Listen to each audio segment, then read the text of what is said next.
না আছে school college, না আছে টিউশনি। সকাল থেকে শুয়ে শুয়ে ল্যাব খাইতেছিলাম, তারপর ভাবলাম চল একটু এই স্কুল করা যাক। ভিউটা দেখতেছেও শুধু উফ সেই লেভেলের না। ওটা ছাড়ো, রাস্তার দিকে তাকাও, ফাইনালি রাস্তাটা ঠিকঠাক করলো। বেলকাশি স্কুলে ঢুকে দেখলাম কিছু কোনো সিঁড়ির উপর দাঁড়ায় গান প্র্যাকটিস করতেছে, আর এইদিকে আমাকে সুমনা দিতে বসে বসে গল্প করতেছিল।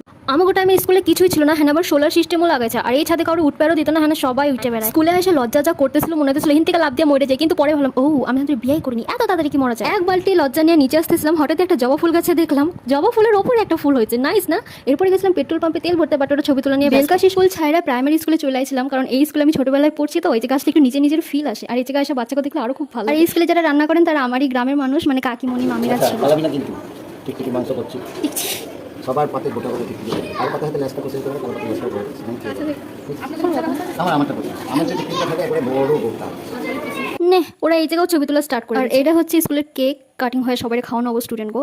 আমার মতো কার কার এরকমটা মনে হয় কই ব্যাচে স্কুল থেকে একমাত্র